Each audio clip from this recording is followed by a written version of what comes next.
Hi. One of the things I find myself saying over and over again in workshops and to students is use a metronome. But what's a metronome? How does it work? And why should you use one? I've got a metronome there. This is a clockwork one.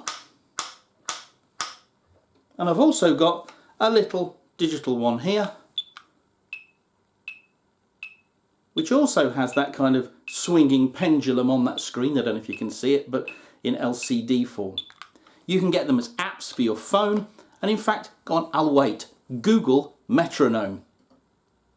Yep, the first search result is actually within Google itself, and there will be a metronome at the top of your screen there, which is a very simple one, but it does the job, and you can listen to it through your computer speakers or your phone speaker or some headphones.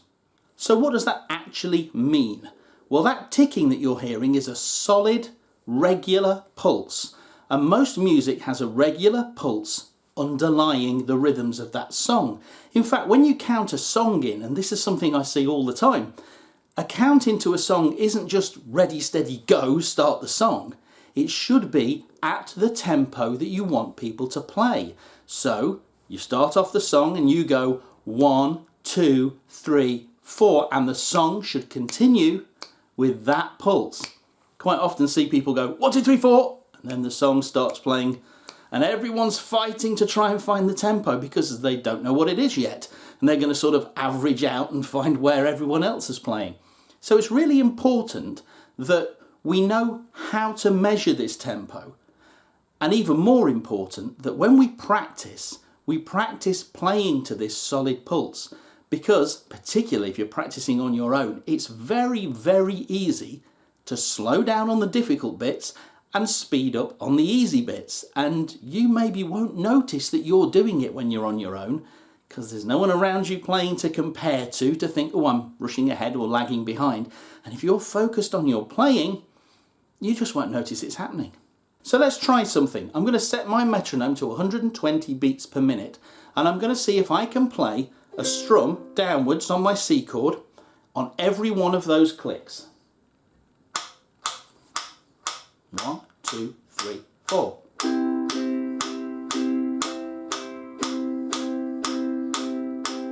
Don't race it. Try and feel the rhythm. Now I'm strumming downwards, so I'm going to see if I can put an upstroke in between. My downstrokes are still coinciding with the click. I'm going to see if I can swing that rhythm now by delaying my upstrokes.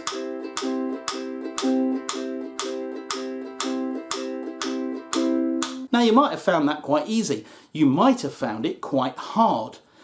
And what I'm going to talk about now is how we can learn to love our metronome and not fight against it. You will often see on a piece of music a tempo marking at the start of the piece. It might say 120 BPM, and that's what you'd set your metronome to.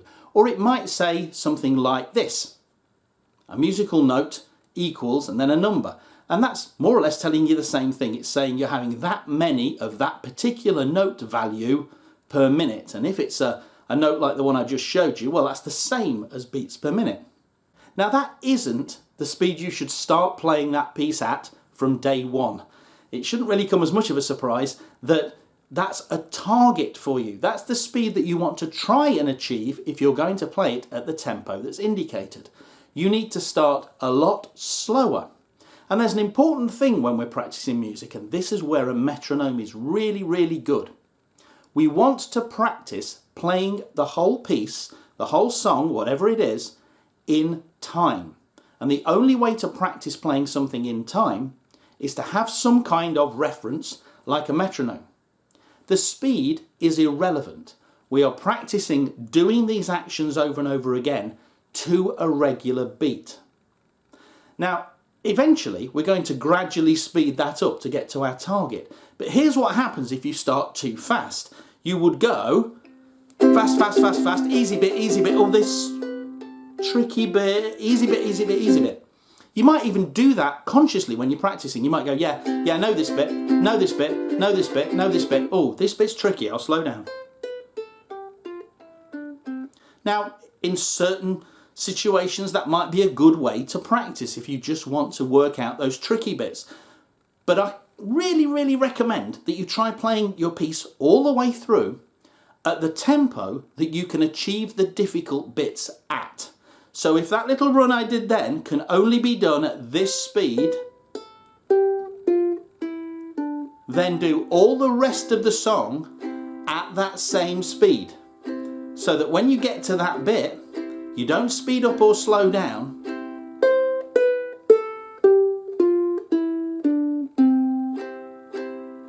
And you're practicing the whole piece at a consistent tempo. Then what you do is you gradually increase the speed of your metronome a little bit at a time, barely noticeable. And after a few weeks, you'll find that you're playing that piece at a pretty high tempo. Maybe even you've reached the tempo it's supposed to be performed at, and you're not stressed out and you're not falling behind the metronome or worrying that you can't quite make that change or fit that little part in. But what do you do if you haven't got anything written down? You haven't got a piece of paper that tells you the tempo.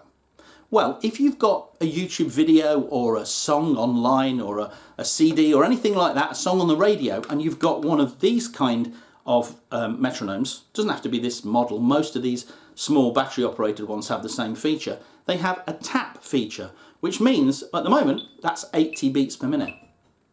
But what I can do is I can put the song on that I want to play and I can simply tap along in time. And I can look at that now and say, oh, that's now set itself to 130 beats per minute, which just so happens to be the tempo I was tapping at. And I could write that number at the top of my song sheet to remind me that that's the tempo that I want to play that song at. Now, I hinted at this at the start, but there's a very important distinction between tempo, the beat, and rhythm. We can change the rhythm, but our tempo will stay the same. So I'm going to put my metronome on now. Now that's where I would tap my foot if I was playing along. I can play with that, but I can change the rhythm I'm playing and still be playing with that pulse, like this.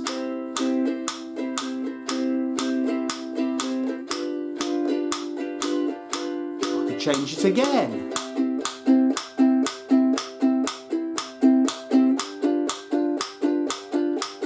Change it again.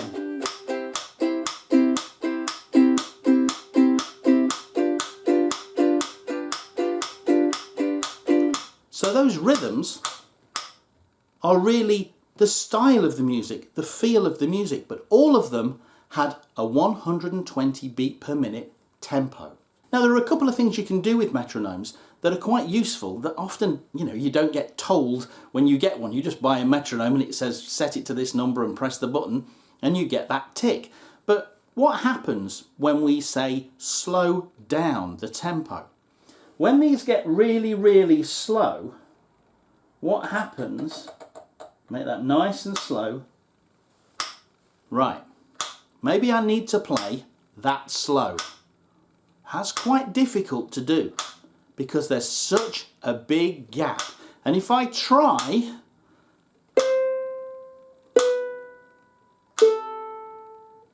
that's quite hard to do.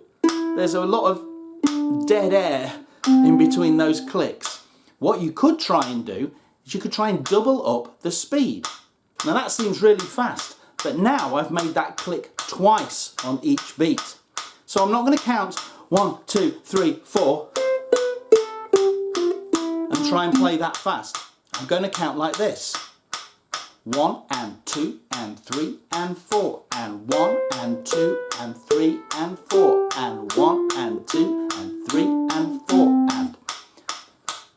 I've not made the beat any faster, but I've doubled up my metronome so there isn't that huge gap between click and click. So that's tip number 1 when you're using very slow metronome speeds. Double it up, but only count every other one as a beat. Another great thing you can do with a metronome is you can miss out some of those beats. So you're not hearing 1, 2, 3, 4, but you're just hearing 2 and 4. So again, you're going to have to slow this down because this is the opposite of before.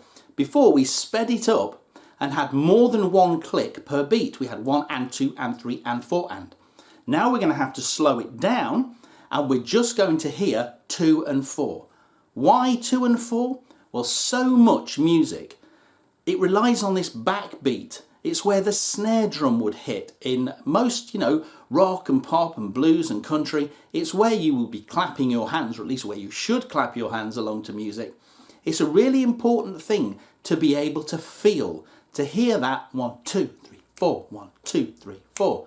So if we just have a click on 2 and 4, it's a really good way of training yourself to play along with, well, what would be a real musical situation where you might have, say, a mandolin player who would be doing a little bit of a rhythmic chop on beats 2 and 4, or a guitar player who might be just hitting a bass note on the 1, strumming a chord on the 2, a bass note on the 3, strumming a big chord on beat 4. It's an important thing to be able to play along with. So how do we do that? Well, right, set the metronome going. I'm going to say 2 and 4 along with the click, and then I'm going to try and squeeze the 1 and the 3 in between, like this. 2, 4, 2, 4, 2, 3, 4, 1, 2, 3, 4, 1, 2, 3, 4, 1, 2, 3, 4, 2, 3, 4, 1, 2, 3, 4, 1, 2, 3, 4.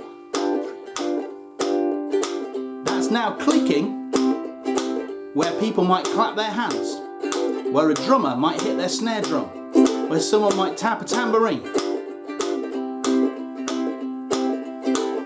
Even though I've got quite big gaps between the clicks, I'm learning, training myself to play along with a backbeat on 2 and 4. What you're doing is you're training yourself to play your music to a good solid sense of time, and you're training your own sense of time. We often think about ear training being about identifying chords and notes and being able to work out songs by ear, but a big part of training yourself musically is also training yourself to be able to play to a solid beat. Now, so far we've been counting to 4 in every bar, and there are other time signatures as well. And with a metronome that's just going tick-tock, tick-tock, you don't know where the bar starts. I could count this as 1, 2, 3, 4. 1, 2, 3, 4. But it could also be 1, 2, 3, 1, 2, 3. That's waltz time. 1.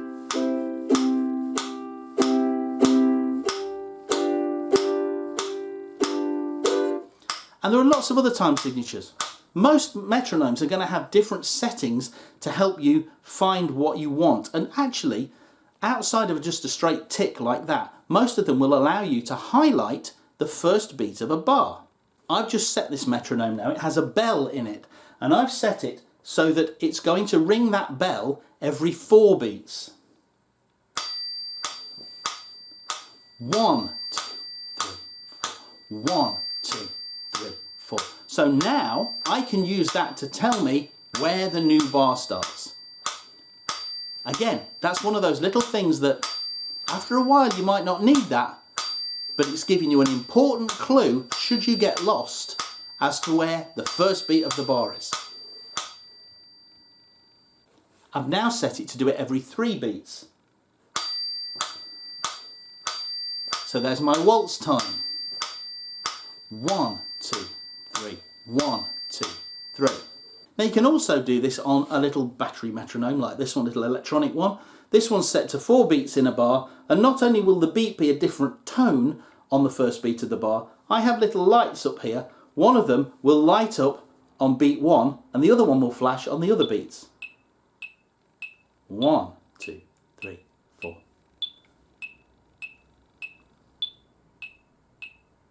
The important thing to remember that a metronome isn't punishment and it isn't a race. You set the metronome to the tempo that you can comfortably play a piece at. Maybe even a little slower than you can comfortably play it at, so that you can play all the way through a piece at that solid tempo. Then, when you're good at that, you gradually increase the speed of your metronome to the speed that you want to achieve, a step at a time. And if you ever get to the point where you're losing it, you can't keep up with the metronome, take it back a little bit, get comfortable, gradually increase it again.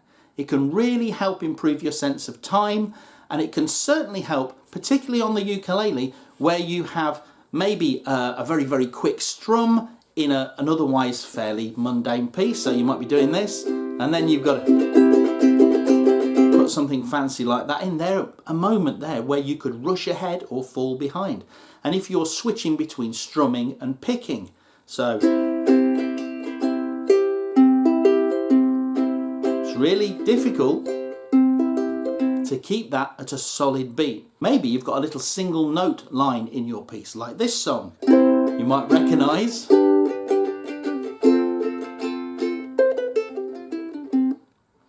Getting into that and making that work at the right tempo might mean slowing the whole song down. So get your metronome out. Remember, it's a tool to help you. It's not like a little critic that sits over there going, you're not going fast enough, you're going too fast. It's something that should help you build a really good internal sense of time. I hope you've enjoyed this, and I'll see you again soon. Bye-bye.